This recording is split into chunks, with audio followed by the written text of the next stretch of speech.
Franklin expedition is one of the most notorious tales of Arctic exploration in the 19th century. Launched in 1845, it was intended to be a triumphant journey through the uncharted Northwest Passage, a sea route connecting the Atlantic and Pacific Oceans. Led by the experienced British naval officer Sir John Franklin, the expedition included 2 ships, HMS Erebus and HMS Terror, and a crew of 129 men. Their mission was to navigate the final stretches of the elusive passage, something that had tantalized explorers for centuries. However, the expedition would become one of the greatest tragedies of Arctic exploration, leading to the disappearance of both ships and all crew members. The expedition's fate remained unknown for decades, shrouded in speculation and rumor, until modern discoveries revealed the harrowing final months of the stranded crew. The era of Arctic exploration and the origins of the expedition. By the mid-19th century, the British Empire, spurred by a desire to assert naval supremacy and scientific curiosity, became deeply invested in Arctic exploration. The search for the Northwest Passage was central to this effort. A navigable route through the Arctic would have significantly reduced the time and distance needed for voyages between Europe and Asia, transforming global trade routes. However, the Arctic's icy and treacherous waters, combined with extreme cold, made the passage notoriously difficult to navigate. Sir John Franklin, already a veteran of several Arctic expeditions, was chosen to lead this ambitious voyage. Franklin, born in 1786, had enjoyed a distinguished naval career, including several explorations of northern Canada.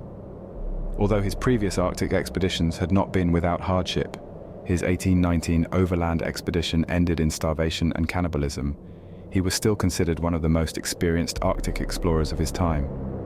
At the age of 59, Franklin was older than most naval commanders undertaking such arduous journeys, but he was trusted to complete the job where others had failed. The 2 ships selected for the journey, HMS Erebus and HMS Terror, were specially outfitted for the harsh conditions of the Arctic. These vessels had been used in Antarctic exploration under Sir James Clark Ross, and they were equipped with reinforced hulls to withstand sea ice, as well as steam engines to aid in navigation when sails proved insufficient. The crew, consisting of naval officers, sailors, and a team of scientific specialists, was supplied with provisions for 3 years, including canned food, a relatively new preservation method at the time. The Erebus and Terror set sail from England in May 1845, filled with optimism. However, as the months passed with no word from the expedition, concerns began to mount. By 1848, after 3 years of silence, the British Admiralty dispatched search parties to determine the fate of the expedition. The expedition's last known movements and the vanishing of Erebus and Terror. The last confirmed sighting of the Franklin expedition occurred in July 1845, when a whaling ship encountered the Erebus and Terror in Baffin Bay, northwest of Greenland. At the time, the expedition appeared to be progressing smoothly, with the ships heading westward toward Lancaster Sound, the gateway to the Northwest Passage. After this sighting, the expedition disappeared into the Arctic, swallowed by the ice and silence. For years, nothing more was known of Franklin's fate. Between 1848 and 1859, more than 30 expeditions were launched by the British Admiralty and private entities in search of the Franklin crew, often guided by fragments of rumors or faint clues from Inuit communities who had encountered strange foreigners in the region. It was not until 1850 that the first tangible evidence of the expedition was discovered. Searchers found 3 graves on Beechey Island, off the coast of the Canadian Arctic. These graves belonged to members of the Franklin crew who had died during the first winter of the voyage in 1845 to 46. The presence of the graves indicated that something had already gone wrong in the early stages of the expedition. However, the discovery of the graves offered little insight into the broader fate of the mission. Over the next decade, explorers pieced together more clues, largely thanks to interviews with Inuit hunters and the discovery of abandoned supplies and makeshift campsites. But it wasn't until 1859, nearly 14 years after the expedition set sail, that Captain Francis McClintock, leading the Fox expedition, found the most crucial piece of evidence: a note left by the Franklin crew on King William Island. The note, dated April 25, 1848, revealed that Franklin had died on June 11, 1847, and that the remaining crew, now led by Captain Francis Crozier and Commander James Fitzjames, had decided to abandon their ice-locked ships. The note stated that after being trapped in the ice for over a year and a half, with 24 men already dead, the remaining survivors intended to walk south in search of rescue. This note provided the first official confirmation that Franklin had perished, and that the Erebus and Terror had been abandoned. Yet, what became of the remaining crew members remained a mystery. The terrifying journey of the survivors. The survivors' attempt to escape the Arctic on foot remains one of the most harrowing chapters of the Franklin expedition. With their ships trapped in the unyielding ice of Victoria Strait, the crew had no choice but to embark on a desperate march across the desolate Arctic wilderness. Starvation, illness, and exhaustion quickly began to take their toll. Among the greatest threats to the crew's survival was lead poisoning, believed to have come from poorly sealed tins of canned food. Recent forensic examinations of human remains discovered at Franklin expedition campsites have revealed high levels of lead in the bones, suggesting that lead poisoning could have contributed to the physical and mental decline of the crew. The exact route taken by the survivors is difficult to trace, but they are believed to have headed south toward the Back River, a known route to Hudson Bay. However, as they journeyed on foot, pulling sledges loaded with supplies across the barren ice and snow, the men began to die at an alarming rate. Skeletons discovered years later indicated that many crew members did not survive long after abandoning the ships. Inuit oral histories, collected during the 19th and 20th centuries, provide further details about the crew's final days. Inuit hunters reported encountering the bodies of Europeans, some frozen where they had fallen, while others had been found at campsites where the men had tried in vain to establish temporary shelters. Tragically, the survivors were still hundreds of miles from potential rescue when they perished, leaving little hope that any of them made it out of the Arctic alive. Perhaps the most disturbing aspect of the Franklin expedition's final months is the well-documented evidence of cannibalism. Forensic examinations of bones found at Franklin expedition campsites have revealed cut marks and signs of deliberate defleshing, indicating that in their final, desperate moments, some of the surviving crew members resorted to cannibalism to stay alive. This grim discovery, confirmed through modern scientific analysis, underscores the sheer hopelessness and terror of the crew's final days, as they face starvation and death in one of the most inhospitable places on Earth. Modern discoveries, the rediscovery of the Erebus and Terror. For over 150 years, the exact locations of the Erebus and Terror remained unknown, buried somewhere beneath the Arctic ice. Despite numerous attempts to locate the ships, the extreme conditions of the Arctic environment made it almost impossible to find definitive clues. However, in the early 21st century, renewed interest in solving the Franklin mystery led to a series of expeditions aimed at uncovering the lost vessels. In 2014, a breakthrough finally came when a Canadian government-led team discovered the wreck of HMS Erebus in Queen Maud Gulf, near King William Island. The ship was found largely intact, resting on the seabed at a depth of about 11 meters. The discovery of the Erebus was a monumental moment in the history of Arctic exploration, as it provided physical evidence of the expedition's final moments and raised new questions about how the ship ended up so far from its last known position. 2 years later, in 2016, searchers located the wreck of HMS Terror in Terror Bay, about 60 miles north of the Erebus. The Terror was found in an even better state of preservation than the Erebus, with many of its artifacts and internal structures still intact, including glass panes in the windows and even some of the ship's stores. The remarkable condition of the Terror led researchers to believe that the ship may have been deliberately abandoned rather than crushed by the ice, as previously thought. These discoveries provided critical insights into the final stages of the Franklin expedition and reignited public interest in the story. The ships, now preserved as archaeological sites, continue to be studied, with researchers hoping to recover more artifacts and documents that may offer a clearer picture of what went wrong during the ill-fated expedition. The legacy of the Franklin expedition. The expedition's failure, despite the best preparations and equipment available at the time, remains a sobering example of the unpredictability and harshness of Arctic exploration. Sir John Franklin, a seasoned explorer with extensive Arctic experience, was entrusted with the finest ships and technology the British Empire could offer. HMS Erebus and HMS Terror were state-of-the-art vessels, reinforced to withstand the punishing Arctic ice, and the crew was provisioned for a journey that could last several years. Yet, even with all these advantages, the expedition ended in catastrophe, proving that the Arctic was an environment that could not be tamed easily. The failure of the Franklin expedition was not just a logistical miscalculation, but also a tragic example of the limits of human endurance and the perils of overconfidence in uncharted territories. The combination of extreme cold, isolation, scurvy, lead poisoning, and dwindling supplies created a situation in which survival became impossible. The discovery that the crew may have resorted to cannibalism in their final days speaks to the desperation and the psychological toll exacted by their dire circumstances. The story of the Franklin expedition haunted the British public for decades. For years, the fate of the crew remained one of the great unsolved mysteries of the Victorian era, fueling countless theories and speculations.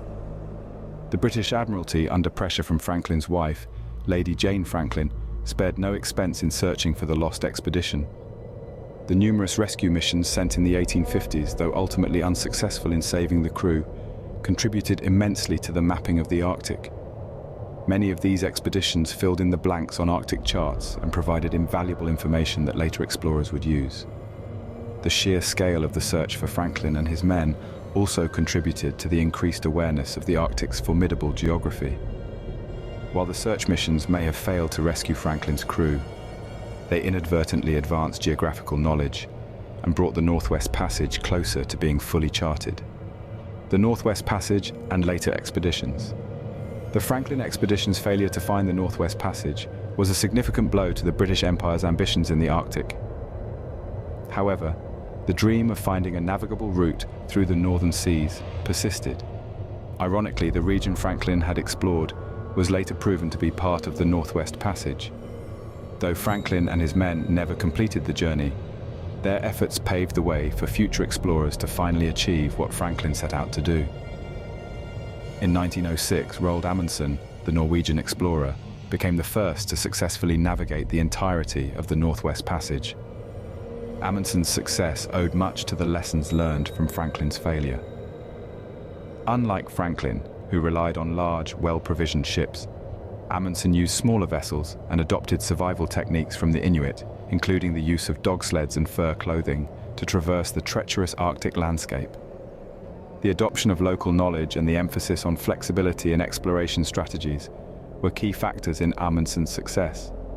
The Franklin expedition also had a lasting impact on British naval policy and Arctic exploration strategies. By the late 19th century, explorers understood that survival in the Arctic depended not only on superior equipment, but also on adaptability and the willingness to learn from indigenous peoples. The over-reliance on Victorian-era technology and the failure to fully account for the human toll of long-term isolation and malnutrition became cautionary lessons for future expeditions. The role of Inuit testimonies and archaeology. For decades, Inuit oral histories provided some of the only clues to the fate of Franklin's expedition. The Inuit, native to the Canadian Arctic, had encountered the expedition survivors as they struggled southward in search of rescue. Although these testimonies were often disregarded by early 19th century searchers, they played a crucial role in piecing together the final days of the Franklin crew. Inuit reports described encounters with white men hauling sledges across the ice, some of whom had set up makeshift camps. These reports also contained details of ships trapped in the ice, abandoned campsites, and the grim discovery of human remains scattered across the snow. When later explorers such as Francis McClintock began interviewing Inuit hunters, they were able to gather significant evidence that confirmed much of what had happened after the crew abandoned their ships. The rediscovery of Erebus and Terror in the early 21st century validated much of what the Inuit had told the 19th century searchers. The ships were found in areas consistent with Inuit accounts, providing yet another example of how indigenous knowledge, though often marginalized at the time, had been crucial to solving the mystery of Franklin's fate. The continuing archaeological study of the wrecks of HMS Erebus and HMS Terror has opened new windows into the last moments of the Franklin expedition. Artifacts recovered from the ships include preserved clothing, navigational instruments, and even personal items such as books and journals that offer glimpses into the daily lives of the crew. These objects, remarkably well preserved by the icy waters, have helped historians build a clearer picture of how the men aboard these ships coped with the challenges they faced. In addition to material artifacts, the bones of Franklin's crew have also provided valuable information. Forensic analysis of these remains has revealed the extent to which malnutrition, disease, and lead poisoning ravaged the men. Lead levels in the bones suggest that the expedition's canned food, a new technology at the time, may have been improperly sealed or contaminated, contributing to the health crises that plagued the crew. Cannibalism, the final desperate act. Perhaps the most unsettling aspect of the Franklin expedition's tragic end is the evidence of cannibalism. In the aftermath of the expedition's failure, reports from Inuit witnesses and the findings of forensic archaeologists suggest that some members of the crew resorted to eating their dead companions in a final, desperate attempt to survive. For years, these reports were met with disbelief and denial, particularly in Victorian England, where the notion of British sailors engaging in cannibalism clashed with the ideals of civilization and honor that characterized the public image of the Royal Navy. However, over time, physical evidence began to mount. In the 1980s, forensic anthropologists analyzing bones discovered near the expedition's final campsites found cut marks consistent with butchery. This confirmed that, in their last days, some of the men had indeed resorted to cannibalism to stave off starvation. These findings do not diminish the bravery of the Franklin expedition, but they do highlight the sheer horror and desperation the men must have felt as their supplies dwindled and their chances of rescue grew slimmer with each passing day. The descent into cannibalism stands as a testament to the extreme conditions the crew faced, cut off from the world, trapped in an icy wasteland, and pushed beyond the limits of human endurance. The global fascination with the Franklin expedition. The Franklin expedition has continued to capture the public imagination long after the events unfolded. In the 19th century, the disappearance of two state-of-the-art ships, along with over 100 men, became a subject of public fascination in Britain and around the world. The sheer scale of the search efforts, coupled with the inability to uncover definitive answers for so many years, only added to the intrigue. Newspapers, pamphlets, and books speculated about what might have befallen Franklin and his crew. Even after some details of the expedition's fate emerged, particularly after McClintock's findings in 1859, the story of Franklin's last voyage continued to inspire writers, artists, and historians. Charles Dickens, one of the most famous authors of the Victorian era, became deeply involved in defending the honor of the Franklin crew after early Inuit reports of cannibalism emerged. He rejected the idea that British sailors would resort to such acts, and he used his literary platform to discredit these claims, an assertion that forensic evidence would later refute. In more recent times, the Franklin expedition has inspired numerous works of fiction and non-fiction, including novels, documentaries, and even a television series. The mystery of what happened to Franklin's crew, the brutal conditions they faced, and the ultimate tragedy of their fate continues to resonate with modern audiences. The ongoing research and conservation efforts. Despite the numerous expeditions and discoveries over the past century, the Franklin expedition continues to be a subject of active research and exploration. The wrecks of HMS Erebus and HMS Terror remain at the bottom of the Arctic seas, and archaeological teams continue to study them. These investigations aim to recover more artifacts and data that could shed light on the crew's experiences during their final months. In recent years, efforts have also been made to preserve the wreck sites as part of Canada's national heritage. The Arctic climate, which preserved the ships for over a century and a half, poses both challenges and opportunities for archaeologists. Cold temperatures help to prevent the degradation of organic materials, but the dynamic sea ice and shifting conditions of the Arctic present obstacles to long-term preservation. The remains of Franklin's men, along with their personal effects and the remnants of their ships, are not just archaeological artifacts. They are the last traces of an ambitious but ill-fated endeavor to conquer one of the world's harshest environments. Conclusion. Through the modern rediscovery of the Erebus and Terror, historians and archaeologists have been able to piece together more of the tragic story of the Franklin expedition. What began as a grand venture to navigate the Northwest Passage ended in the complete loss of both ships and all 129 crew members. But it is through the dedication of modern researchers that the final chapters of this story are being slowly revealed. The expedition, while a catastrophic failure in terms of its goals, still provided a wealth of knowledge about the Arctic and contributed to our understanding of human endurance in extreme environments. The efforts to preserve the wrecks and the artifacts discovered will continue to serve as a source of fascination for future generations, reminding us of the high price often paid in the pursuit of discovery. The Franklin expedition remains one of the most poignant examples of how exploration, while noble, can lead to tragic consequences when the boundaries of human knowledge and technology are pushed to their limits.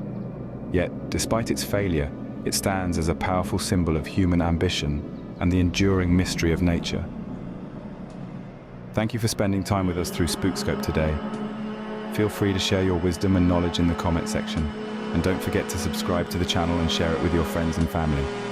Until next time, my dear spooker, stay curious.